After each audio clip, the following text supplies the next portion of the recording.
People take for granted that we always knew what time it was. And actually, the reality was that wasn't the case. For much of human history, no one really knew what time it was. And in fact, until we actually sped up travel and transportation and the interconnectedness of the planet, individual cities actually had their own timepiece, and they always had their own time that they kept.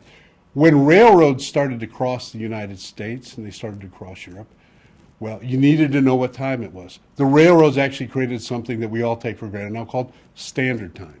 No longer could Dubuque, Iowa have their own time, which would be different than Moline, Illinois, or Rock Island, Illinois, right? And so the railroads created this first little standard time. Fast forward, what do we do when we have transactions that run in thousands of transactions per second? How do we know when those transaction times occurred? Just like in the day and age when you had the big clock in the center of the city, we actually have these services called time protocols and time synchronization devices that distribute the time across all different computers and to different resolutions. And for years, it was acceptable to have devices that could be synchronized in time to within a few hundred milliseconds of time. Now, what happens in the trading world in a millisecond? Well, on most modern venues, probably likely 1,000 to 10,000 events occur within a single millisecond. So now think about that for a minute. When you actually have two computers that are not on the same millisecond, what can happen in terms of time reporting?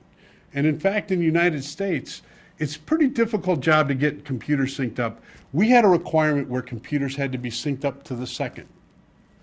And this was for something called OATS reporting, the Order Audit Trail System reporting. Okay? Had to be to the second. What was happening was we would get calls from brokers who said, well, my OATS system said the order left our brokerage before it arrived.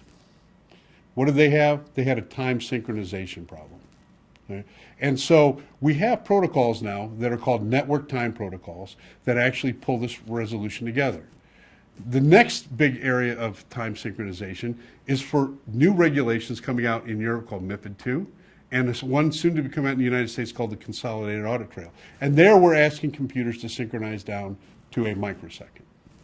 And it's interesting to note that getting computers synced up in any geographical dispersed area to a microsecond is actually a fairly challenging engineering standard, and we had to actually create new precision time protocols. One happened to be called Precision Time Protocol, and we also synchronized to things like the GPS system that we all rely on when we go to Google Maps.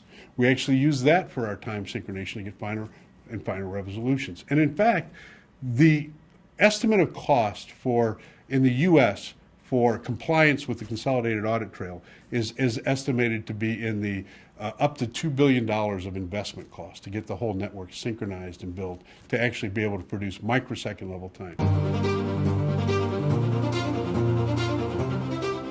So what do people have to do? One is people throughout any type of trading organization have to take time synchronization seriously.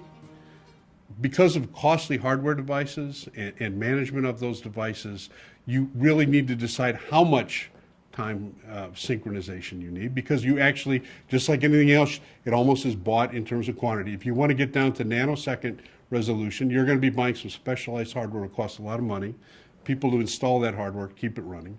Or on the other end, if you just need to comply with, say, 1 microsecond level timings, which is currently what's proposed for the Consolidated Audit Trail in the United States, and that's also what's proposed for the MiFID II regulations. That's at a different price level.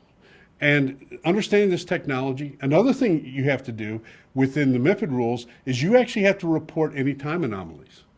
Let's say your time service stops and things don't synchronize. You actually have to publish that event as part of the record keeping to the regulator.